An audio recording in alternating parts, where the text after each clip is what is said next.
I'd like to introduce you to Matthew Collis. Where is Matthew? He's sitting right up the back there. Come on down, Matthew. Now, Matthew is actually wearing his company T-shirt. So he's the CEO of Glasshat, which is a digital marketing space. Well, it's not a startup anymore. You've been going since 2008, and Matthew finished his degree with us in 2013. Over to you. You might want to stand in proximity here. Awesome. Thanks very much, Jonathan, and thank you very much for having me.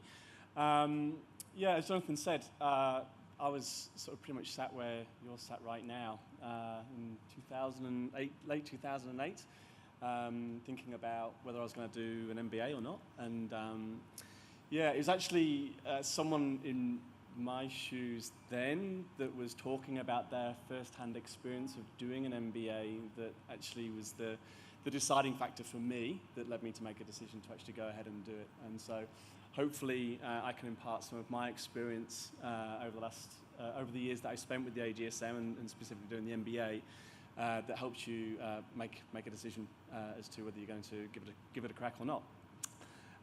So yeah, was the MBA good for me? Well, yeah, obviously it was, because otherwise I wouldn't be stood here telling you a bit about it. In contrast to when before I started in 2008, I was a general manager for a search marketing agency with about 30 staff. I had just left and started doing some contracting work and was thinking about what I want to do next. And I had sort of an aspiration to be this sort of, successful business guy, whatever that meant.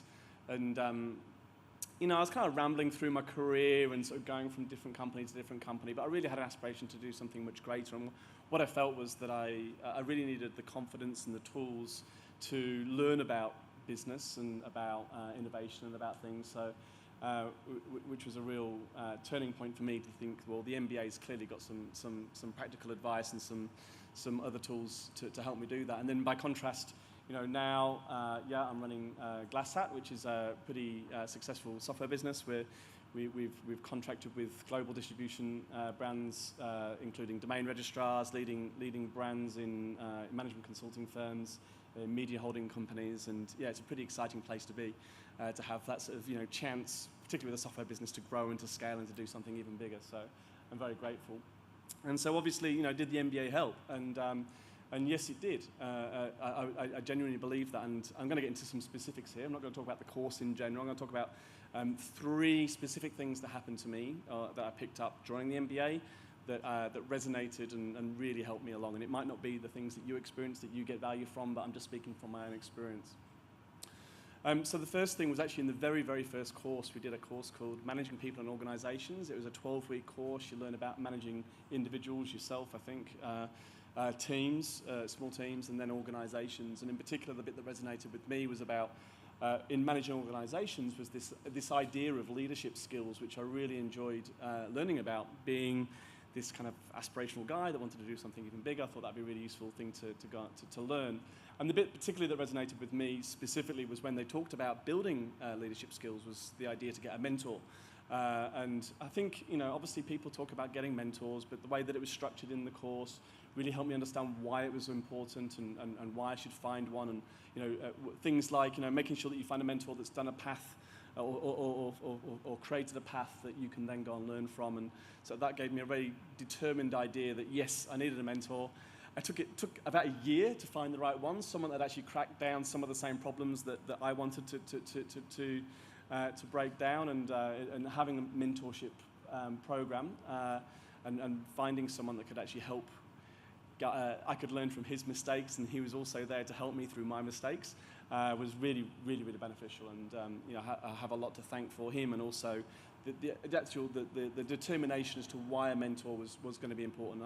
I attribute that right back to the very first course. So really, Module 1 got me some value from the MBA. The second thing is in the, again, this is just specific to me, it might be different for you, but in the Data and Statistics course, I forgot exactly what the name of it, Data and Statistics Management, DASM or something like that, I think it's called. And it's funny, you know, that mentor that I just told you about, he was, we're in the space of search engine optimization, which I don't know if anybody, you know, has any experience in ad agencies or in technology and websites and so on, but it's a very dry subject. It's, you know, people hear about SEO all the time, and it's very hard to create a difference. And, you know, I was picking up the phone, and like 9 times out of 10, the person on the end of the phone was saying, you know, they're just not interested, they've heard it all before. And so my mentor was actually pushing me. And he was saying, Matt, you've got to create something different. You've got to create some research, something unique, something that actually, you know, gets people's attention. You can't just pick up the phone and say the same thing. And then at the exact same time, literally, I think it was the same day, I went to my data and stats course in the city, and the facilitator was saying, hey, guys, try and find more opportunities in the workplace to use data and statistics. And I was like, well, you know, true story. I went, wow, okay, well, obviously I can do some data and statistics to try and break down this barrier of getting people's attention. And my entire world changed. It was crazy. Like literally 9 times out of 10, before I created this research, people would shut me down. Even if I got a word in Edgeways, they would shut me down. After telling them that I'd just completed some data and statistics into some statistical analysis into, you know, why their competitors were ranking higher on Google for their website, and would they like to see a copy of this research, 9 times out of 10 they would say, well, when can you come in? It was amazing. And not only that, it led to, within days, the mentor wanted to invest in my business. He wanted to bring new investors along. He wanted to introduce me to, you know, companies, pass me leads, help me, you know, create a whole vision as to, well, actually what ended up becoming, you know, the Glass Hat software, which is a, you know, a statistically driven recommendation engine for what website owners should do to their websites.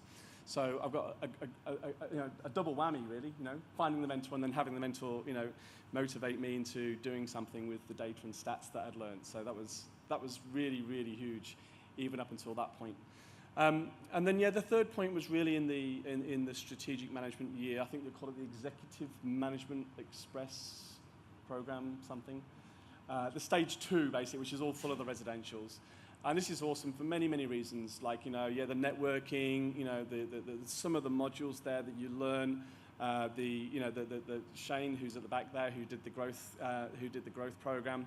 Who was very fond of a lot of the things we learned there. It's all this practical advice, but really the opportunity of the residential course is, to give you an idea, it's like 4 or 5 days in one stint, 4 times through the year. It's really, really intensive. And what it gives you the opportunity is not only just to get to know people better because you're in the same cohort the whole way the year through, but you really get in the opportunity to practice the skills that you're learning much deeper than you could ever imagine in a classroom. You're really talking and thinking, and it is really, really hard work. But the bits that I really appreciated was things like the, you know, effective communication skills, which is really, frankly, it's a life skill that I should have learned 20 years ago or even earlier. A really, really practical, really strong practical skill about how to be, you know, clear in your communication, and something that I really appreciated very much in getting clarity in my own head about what it was that I was trying to do, and then in a growing organisation is being able to communicate effectively across broader and more diverse audiences in much more complicated ways. And I understand now, which is great news, which is, I think, part of that first, part of the strategic management year has been brought forward to the very beginning of the exec MBA, and I think that's fantastic because, yeah, there's so much more benefit that you'll gain immediately by just attending that residential. And yeah, I whether it's right for you or not, I don't know, but I highly recommend it just from the story that I've told today. So I hope that was useful. I hope I did justice to the guy that influenced me 8 years ago, and feel free to come and see me afterwards. I'll stick around for a little while. You can contact me through Glass Hat as well if you want. Glass, like the glass of beer, hat, like the thing you put on your head, glasshat.com, very easy. Or yeah, just come and grab me afterwards. That's all. Thanks very much.